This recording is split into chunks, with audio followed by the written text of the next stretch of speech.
Hello everyone, this is Ashwin Chaudhary और आप देख रहे हैं हमारा यूट्यूब चैनल अश्विन सर। उम्मीद करता हूँ आप सब अच्छे होंगे। आज हम 10th जियोग्राफी से chapter 2 forest and wild life start कर रहे हैं इस वीडियो लेक्चर में। आज हम समझेंगे फॉरेस्ट एंड वाइल्ड लाइफ क्या है, क्या क्या कैटेगरीज इसमें है, क्या क्या चीज़ें आती है। तो फर्स्ट ऑफ ऑल हम देखते हैं फॉरेस्ट मीन्स आपको पता ही है जो फॉरेस्ट जंगल है हमारे जियोग्राफिकल एरिया पे वो सब, और वाइल्ड लाइफ मीन्स जंगली जीवन जो है, जंगलों में रहने वाले जो भी जीवन है, चाहे फिर वो पेड़ पौधे हो या फिर जानवर, ये सब हमारे लिए रिसोर्सेज हैं। इसलिए ये हमारे इकोलॉजिकल पॉइंट ऑफ व्यू से बहुत ही ज़्यादा इम्पोर्टेंट है। तो सबसे पहली बात है कि we live in has a immense diversity. अगर हम देखें तो हमारे आसपास बहुत सारे जीव जंतु हमें देखने को मिल सकते हैं अलग अलग टाइप के, और फॉरेस्ट एरिया मिल सकते हैं अलग अलग। आसपास छोटे छोटे पेड़ पौधे हैं, कीड़े मकोड़े हैं, माइक्रो ऑर्गेनिज़म है। तो हम सब चारों तरफ से अलग अलग बायोडाइवर्सिटी से घिरे हुए। बायोडाइवर्सिटी मीन्स बहुत अलग अलग तरह की जीवन की वैरायटी हमें आसपास देखने को मिल सकती है। तो इमेंस बायोडाइवर्सिटी है हमारे चारों ओर। उसके बाद जैसे कि एग्जांपल अपन देखते हैं कि प्लांट्स है, एनिमल्स वगैरह है, माइक्रो ऑर्गेनिज़म में छोटे सूक्ष्म जीव है जो माइक्रोस्कोप की हेल्प से हम देख पाते हैं। ये सब हमारे बायोडाइवर्सिटी के अंदर आते हैं, इसी की कैटेगरी का ये पार्ट है। दूसरी बात अगर आती है तो बायोडाइवर्सिटी है क्या, तो is immensely rich in the wild life and the cultivated species. अगर कोई जगह, कोई प्लेस या कोई कंट्री इमेंसली रिच है वाइल्ड लाइफ के अंदर या स्पीशीज़, कल्टिवेटेड स्पीशीज़ की प्रजातियों के अंदर, जानवरों की, पौधों की, जंगली जानवरों की, तो वो जो प्लेस है वो बायोडाइवर्सिटिकल या इस तरीके की जो एक फेनोमेना बनता है वो बायोडाइवर्सिटी कहलाता है। जैव विविधता हिंदी में बोलते हैं हम इसे, कहलाता है। तो इस तरीके से हम नेक्स्ट टॉपिक अगर देखें तो flora and fauna in India में flora and fauna, flora means पेड़ पौधे एंड फौना मीन्स जीव जंतु। तो पेड़ पौधे और जीव जंतु को हम कलेक्टिवली फ्लोरा एंड फौना बोलते हैं। अगर इंडिया में हम देखें तो फर्स्ट में अगर देखें तो India is one of the richest country in the biodiversity. दुनिया की जितनी भी रिचेस्ट बायोडाइवर्सिटिकल कंट्रीज़ है उसमें इंडिया का भी जो नेम है वो आता है। हमारे यहाँ भी बहुत ज़्यादा इमेंसली बायोडाइवर्सिटी देखने को हमें मिलती है। इसके बाद अगर हम देखें तो 10% जो फ्लोरा है और 20% जो है मेमल्स, जो कि फौना का पार्ट है, ये थ्रेटेंड लिस्ट के अंदर है, खतरे की कगार पर है, ख़त्म होने की कगार पर है, एंडेंजर्ड होने वाले हैं, एक्सटिंक्ट होने वाले हैं। तो 10% जो फ्लोरा है वो और 20% जो है मेमल्स वो ख़त्म होने की कगार पर पहुंच गए। ये जो नोट्स है ये आपके एग्ज़ाम के पॉइंट ऑफ व्यू से भी इम्पोर्टेंट है। आप चाहें तो इनसे नोट्स बनाकर तैयार कर सकते हैं। क्विक नोट्स बनेंगे एग्ज़ाम में, आप इससे फास्ट लर्निंग कर सकते हैं, या तो इसका भी स्क्रीनशॉट लेकर रख सकते हैं अपने पास। तो इस तरीके से आपको यूज़ में आ सकते हैं एग्ज़ाम में। अगर देखें नेक्स्ट पॉइंट तो लाइक जैसे चीता, जो अभी कुनो नेशनल पार्क में एमपी के अंदर हमने मंगवाए हैं बाहर से, फॉरेन कंट्री से। तो वो चीते जो हमें हमारे कंट्री में ख़त्म हो गए थे कई सालों पहले। और इसी तरीके से अगर हम देखें तो पिंक हेडेड जो डक है वो भी ख़त्म हो चुकी है। अभी एक्सटिंक्ट मानी जाती है वो, कि हाँ वो विलुप्त हो चुकी है। माउंटेन क्वेल जो है वो भी हमें समझ इसी तरीके से कि वो एक्सटिंक्ट हो चुकी है, ख़त्म हो चुकी है। तो ये सब जो है एंडेंजर्ड कैटेगरी में या तो फिर एक्सटिंक्ट कैटेगरी के अंदर आते हैं, जो या तो ख़त्म होने की कगार पर है या तो फिर ख़त्म हो चुकी है दुनिया से। नेक्स्ट जो पॉइंट है वो है फॉरेस्ट कवर एरिया, जो इंडिया का है वो है 8,07,276 स्क्वायर किलोमीटर का जो हमारा फॉरेस्ट कवर एरिया है, 8,72,7,276 स्क्वायर किलोमीटर, मिलियन हेक्टेयर में ये। अगर इसको मिलियन हेक्टेयर में 8 lakh 7276 million hectare square kilometre भी हम इसे बोल सकते हैं, which is the approx 20% of the total geographical area, जो कि पूरे जो जियोग्राफिकल एरिया का अप्रोक्स पूरा अगर हम 100% अगर लें इंडिया का जियोग्राफिकल एरिया, तो उसका जो है 20% पार्ट जो है अप्रोक्सली 20% पार्ट जो है वो हमारा जो है वो कवर करता है हमारा फॉरेस्ट जो है वो फॉरेस्ट एरिया, जंगली एरिया।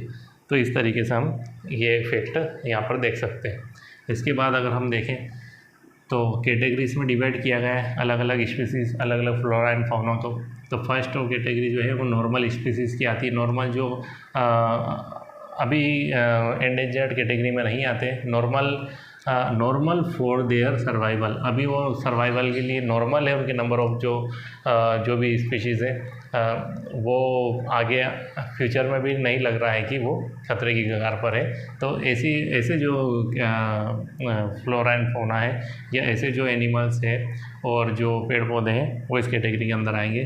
केटल जैसे गाय भैंस वगैरह ये सब केटल जो पशु है, पशु पालन जो करते हैं लोग, केटल रियरिंग करते हैं, उनके पास जो वो उस तरीके की जो केटल्स हैं वो नॉर्मल कैटेगरी में आते हैं। साल जो एक पेड़ है, एक ट्री है, पाइन एक पेड़ है। रोडेंट्स जो है चूहे की प्रजातियां जो है वो अभी नॉर्मल स्पीशीज़ की कैटेगरी में आती है। इसके बाद अगर सेकेंड कैटेगरी देखें हम तो एंडेंजर्ड स्पीशीज़ मतलब जो खतरे की कगार पर पहुंच गए हैं, डेंजर के कगार पर पहुंच गए हैं, ऐसी स्पीशीज़ में अगर हम देखें तो survival of the such species is difficult. इनका सर्वाइव करना आप डिफ़िकल्ट लग रहा है फ्यूचर में, हो सकता है कि आने वाले फ्यूचर में ये एक्सटिंक्ट हो जाए, ख़त्म हो जाए। तो ब्लैक बग जो है वो इसी तरीके की एक प्रजाति है। क्रोकोडाइल जो है वो, और Indian wild ass, Indian rhino, ये सब जो है ख़त्म होने की कगार पर पहुँच चुके हैं, या तो ख़त्म होने वाले हैं या तो कुछ जो है वो एक्सटिंक्ट हो भी चुके हैं इनमें से। अगर हम देखें तो वल्नरेबल स्पीशीज़ के अंदर हम देखते हैं कि वल्नरेबल स्पीशीज़ वो है जो move into the endangered category, जो एंडेंजर्ड कैटेगरी की तरफ बढ़ रही है। एंडेंजर्ड कैटेगरी में अभी पहुंची नहीं है लेकिन एंडेंजर्ड कैटेगरी की तरफ बढ़ रही है। ऐसी प्रजातियाँ जो है वल्नरेबल स्पीशीज़ में आती है। हम देखते हैं एग्जांपल अगर तो ब्लू शीप जो है, एशियाटिक एलिफेंट जो है, गैंगेटिक जो डॉल्फिन है, ये सब अब बढ़ रही है एंडेंजर्ड स्पीशीज़ की तरफ, ख़त्म होने के कगार पर। तो वल्नरेबल जो है स्पीशीज़ इस तरह की कैटेगरी है। फोर्थ कैटेगरी हम देखते हैं रेयर स्पीशीज़। ये जो कैटेगरी है, नंबर ऑफ स्मॉल है पॉपुलेशन में ये जो जीव है या जो ये पेड़ पौधे हैं, लेकिन मूव इनटू द एंडेंजर्ड, लेकिन खतरे की कगार पर पहुंच चुके हैं। स्मॉल है नंबर में लेकिन खतरे की कगार पर पहुंच चुके हैं।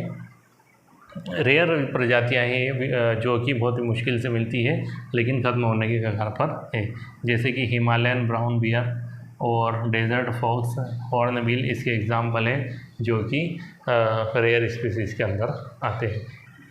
फिफ्थ जो कैटेगरी है वो है एंडेमिक स्पीशीज़। एंडेमिक स्पीशीज़ जो कैटेगरी है वो जैसे कि usually isolated by the natural and geographical barriers, मतलब नेचुरली जो बायोलॉजिकल एरिया से या जियोग्राफिकल एरिया से ऑटोमेटिकली अलग हो चुके हैं, नेचुरली अलग हो चुके हैं, आइसोलेट हो चुके हैं, जो ऐसी कैटेगरी जो है एंडेमिक स्पीशीज़ के अंदर आती है। अंडमान टियाल जो है वो इसी तरीके का एक एनिमल है। निकोबार पीजन जो है कबूतर, वो इस कैटेगरी का जो एनिमल है। अंडमान वाइल्ड पिग जो है इसी कैटेगरी में आता है, जो ऑटोमेटिकली आइसोलेट हो चुके हैं बाय नेचुरल और जियोग्राफिकल बैरियर्स की वजह से। वहाँ तक अब इंसानों को पहुँच पाना शायद इम्पॉसिबल या बहुत ज़्यादा मुश्किल है। नेक्स्ट एंड लास्ट कैटेगरी जो आती है एक्सटिंक्ट स्पीशीज़। एक्सटिंक्ट मतलब विलुप्त प्रजाति, जो कि विलुप्त हो चुकी है धरती से, या किसी कंट्री से, लोकल एरिया से, या किसी रीजन से, बड़े या अर्थ से भी हो सकती है कि वो विलुप्त हो चुकी हो, may be extinct from a local area. तो इस तरीके की जो कैटेगरी आती है वो एशियाटिक चीता जो है वो एक्सटिंक्ट माने गए हैं, और पिंक हेड जो डक है, गुलाबी सिर वाला जो बतख है, वो भी इसी कैटेगरी में आता है। इसके यहाँ तक जो हमने देखी स्पीशीज़ की जो कैटेगरी, इसके बाद जो टॉपिक आ रहा है वो नेगेटिव फैक्टर्स आते हैं। नेगेटिव फैक्टर्स जो क्या है, जो कि बायोडाइवर्सिटी को अफेक्ट करते हैं। तो हम देखते हैं फर्स्ट पॉइंट इसमें लिख रखा है अबाउट 26,200 स्क्वायर किलोमीटर का जो एरिया जो कवर्ड था फॉरेस्ट से हमारे इंडिया का, धीरे धीरे वो एग्रीकल्चर लैंड में कन्वर्ट होता गया। 1951 से लेकर 1980 तक इन 30 सालों के पीरियड में जो है हमारे जो 26,200 स्क्वायर किलोमीटर के जो जंगल साफ हो गए और एग्रीकल्चर लैंड में कन्वर्ट हो गए because of the shifting cultivation और स्लेश एंड बर्न, और आप बोल सकते हैं जूम कल्टीवेशन के कारण जो है वो जंगल कटते गए और एग्रीकल्चर लैंड में कन्वर्ट होते गए। तो ऐसा हमें मोस्ट ऑफ जो देखने को मिलेगा नॉर्थ ईस्टर्न कंट्री स्टेट जो है हमारी, वहाँ पर ज़्यादा इस तरीके की जो एग्रीकल्चर यूज्ड होती है शिफ्टिंग कल्टीवेशन और स्लेशन बर्न, जिसमें पेड़ों को जंगलों को काट कर उन प्लेन्स बनाकर वहाँ पर एग्रीकल्चर की जाती है कुछ समय के लिए, फिर वहाँ से वापस शिफ्ट हो जाते हैं लोग और वापस नई जगह ढूंढते जंगल में नई एग्रीकल्चर के लिए। तो ये भी बड़ा रीज़न था जंगलों के सफाई का।